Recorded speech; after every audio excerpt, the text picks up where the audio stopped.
Hello, my name is Mauricio Fernando Pesonduro. I am a filmmaker. I make films. The film you're about to see is one of those films that I have made. This particular film is about reincarnation. Reincarnation is the belief that the soul, after death of the body, comes back to Earth in another body. In my extensive research efforts on the subject, I happened to come across one particular theory that piqued my interest. There is a man named Dr. Walter Semkiw, who is one of the world's leading experts on reincarnation, and he has claimed to have located the reincarnation of the legendary comedy team of Stan Ollie and Oliver Hardy. In fact, according to Dr. Semkiw, the famous duo is alive and well and living in New Jersey. Dr. Semkiw believes that Laurel and Hardy have been reborn as brothers, Josh and Dannny Bacher, who also just happen to be professional actors and comedians themselves. Could this be possible? Could this man be right in thinking that these men are the reincarnation of these men?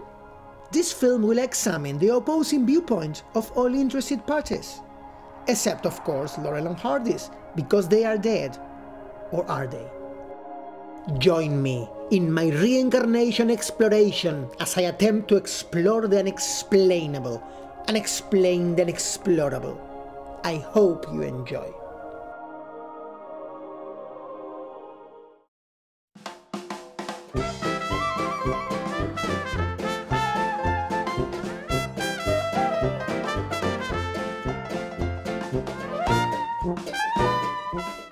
Ollie. What? I just thought of something. Listen, you remember once you were telling me that when we passed away, we'd come back on this earth in some other form, like a bird or a dog or a horse or something? Oh, you mean reincarnation? Yeah, that's it. My name is Walter Semkiw. I'm a medical doctor, and I investigate cases that demonstrate objective evidence of reincarnation. I was always a big Laurel and Hardy fan, and I was wondering if they might be reincarnated. What would you like to be when you come back? I don't know. I've never given it much thought. I like horses. I guess I'd like to come back as a horse. Huh. What would you like to be when you come back? Oh, I'd rather come back as myself. I always got along swell with me. But it made me do an internet search on hot new comedy team. And Josh and Dannny Bacher showed up, and they were on the internet because they were doing their first Off Broadway show in New York City.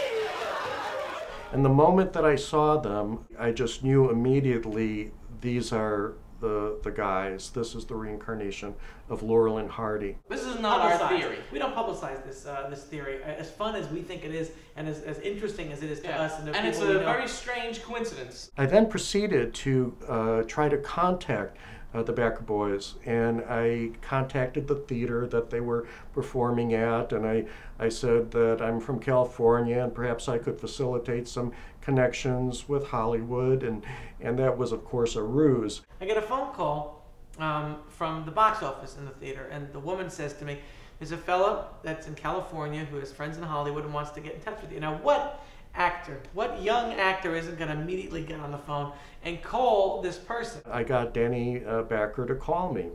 And so I gently tried to start introducing the material about reincarnation, and I could tell, you know, he was sort of wondering, what the heck am I talking about? He asked me what religion I was raised. And he said, we were raised Jewish, you know, and so I realized, you know, I'm not getting very far. The whole time I'm thinking, what's he getting at here? What is this all about? And I want to know who the Hollywood connections are, what he's going to do for us, because that's what actors think, like we're very selfish people. But I didn't think that. And so I just told him. He says, do you believe in reincarnation? And I said, I never really give it much thought, but, why? He and his brother were identified as the reincarnation of Laurel and Hardy. After about 5 minutes of uncontrollable laughter, I hung up the phone. There was a silence for a second. And of course, Walter called back, and I thought this was some sort of joke. And here I am calling this person from across the country. I'm calling from San Francisco to New York. They don't know who I am. I don't really know who they are. The weird part is that he calls and tells us that, we're the reincarnation of Laurel and Hardy, and, our house is filled with Laurel and Hardy stuff. Dannny said, I don't know about reincarnation, but Laurel and Hardy are by far the biggest influences in our lives. We don't believe that we're the reincarnation of Laurel and Hardy, and we don't believe in reincarnation. It's a nice thing to think about. What do you mean you don't believe in reincarnation? I believe in reincarnation. You do? I mean, I don't know. I think it's an interesting subject. I think first it's of all, an interesting subject. I don't know if I believe it. I Well, mean, I'm what- interested in, if you can prove it, that's great. well, who can prove where we go after death? I mean, They it's a big can't. That's philosophical. why I don't know if I believe in it. So who knows? But I mean, it's a nice idea. It's a nice story. Yeah, well, Bigfoot's a nice story too. You believe in Bigfoot? Yes, sir.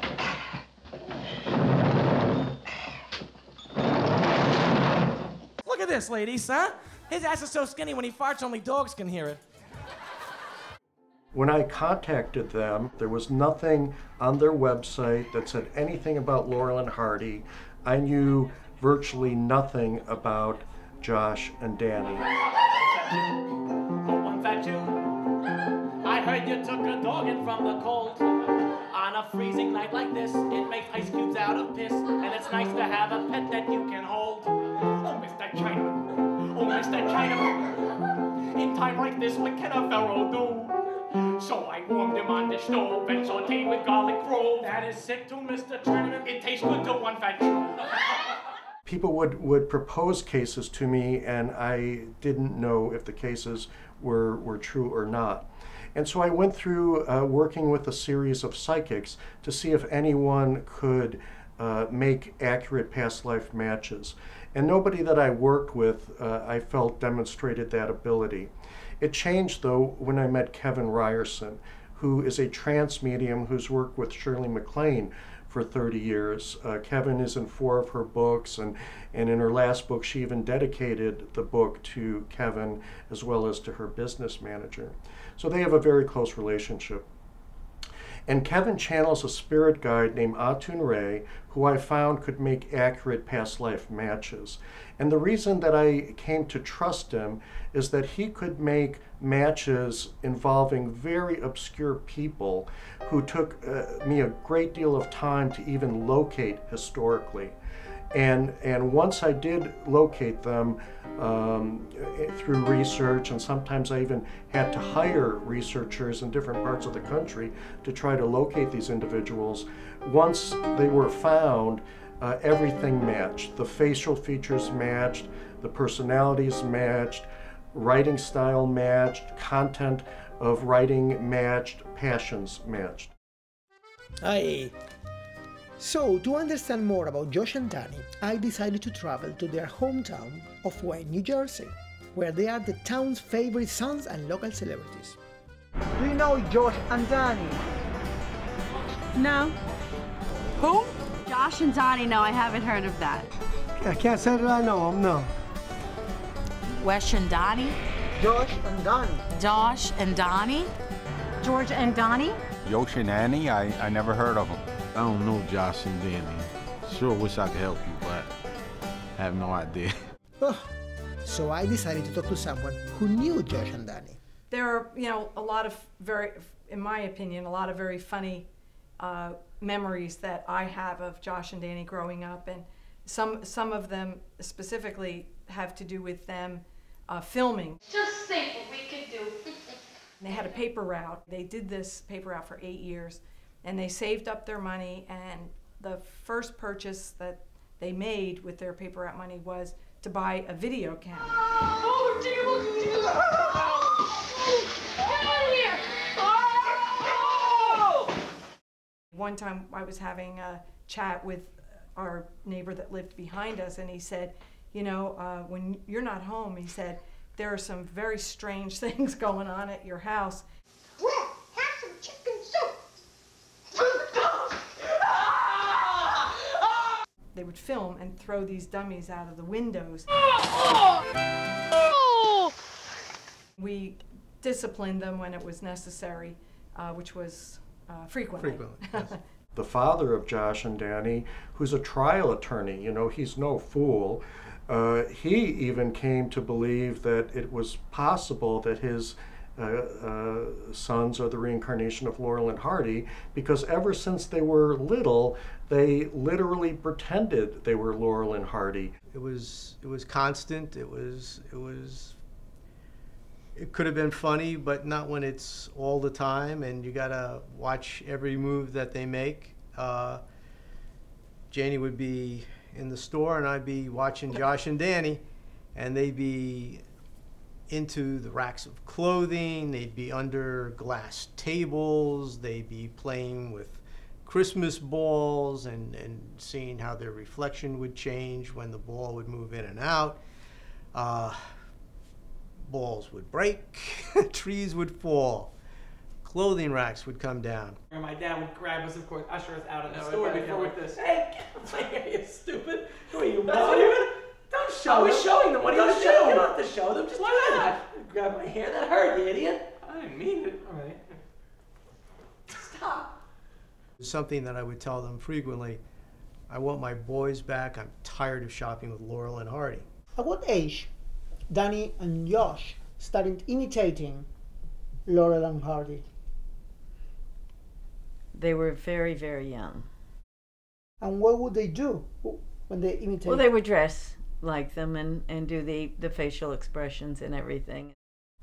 Okay, can we stop? They're very nice to me, helpful. So that's what I'd like to add. Okay. Thank you, Aunt Jerry. An interesting feature of reincarnation cases is that the spiritual world is oftentimes observed actually facilitating reincarnation cases. The mother of Josh and Dannny and her relative Sally took a picture together. So that would have been in 1950, probably 53. And I was always, as we are now, Janie was very slight build. I was always the bigger one.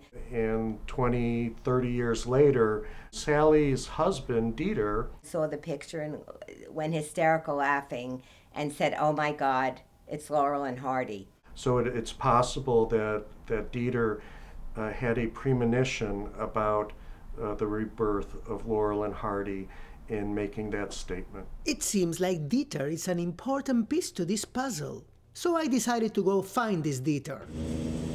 Oh, Dieter! Oh. Oh. Nobody told me that Dieter was dead. I don't enjoy the fact that he died. He was an okay person. What am I going to say?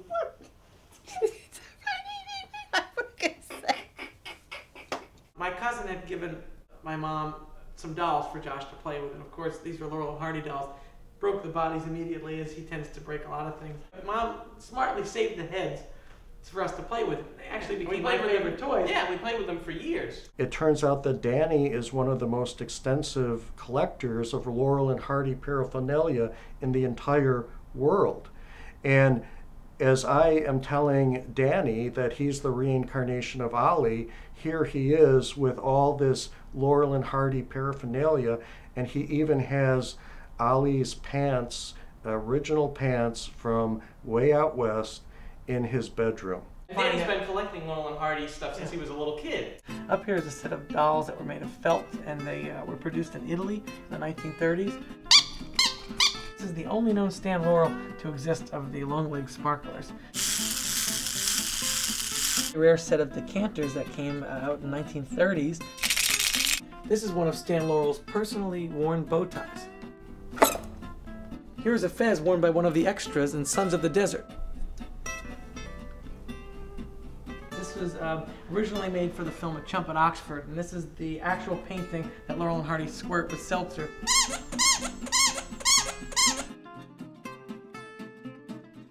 Stan Laurel loved to give gag gifts. So as you can see, it's a Stan Laurel vest, pocket-sized coat hanger. There's the coat hanger.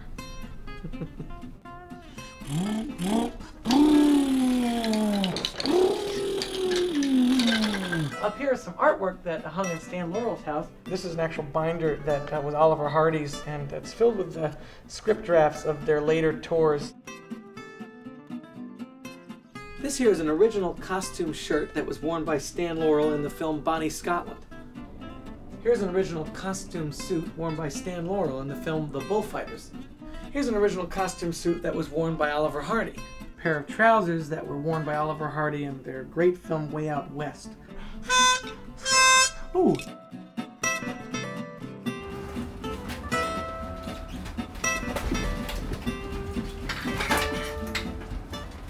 And here we are with Erin, who is Donnie's girlfriend and also has a collection of Laurel and Hardy in her house.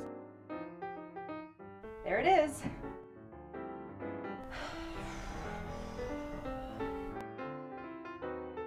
You have a nice cat. What's his name? Ollie. Of course, the bottom line question is, are Josh and Dannny Bacher the reincarnation of Laurel and Hardy? Well, the things that I would consider, first of all, is that there is a physical resemblance, that they, as children, replicated the behavior of Laurel and Hardy.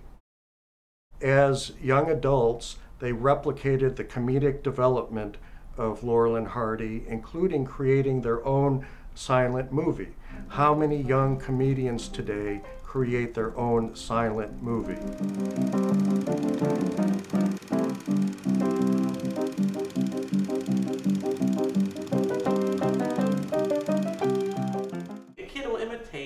Something they like. I mean, maybe a kid loves SpongeBob SquarePants, so he acts like SpongeBob SquarePants. Does that mean he was SpongeBob SquarePants in a former life? I hope not. It was always just Laurel and Hardy. It was never like, oh, it might be somebody else, or it might be another team, or it might be anything other than Laurel and Hardy. It was always Laurel and Hardy. That was who they identified with. That's who they were pretending to be. That's who they acted like, and it was always, Josh was always Stan, and Dannny was always Hardy.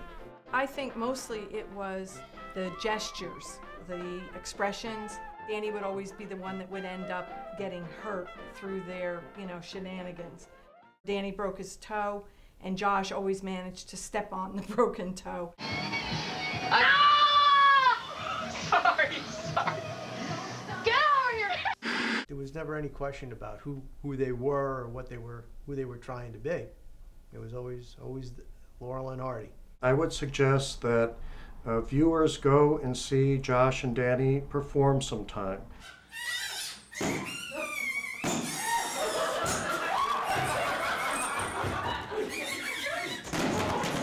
And see for yourself whether they make you laugh just like Stan and Ollie did so many years ago. You have to realize that Josh and I are Josh and Dannny Bacher. We never in our lives have imitated Laurel and Hardy in a professional.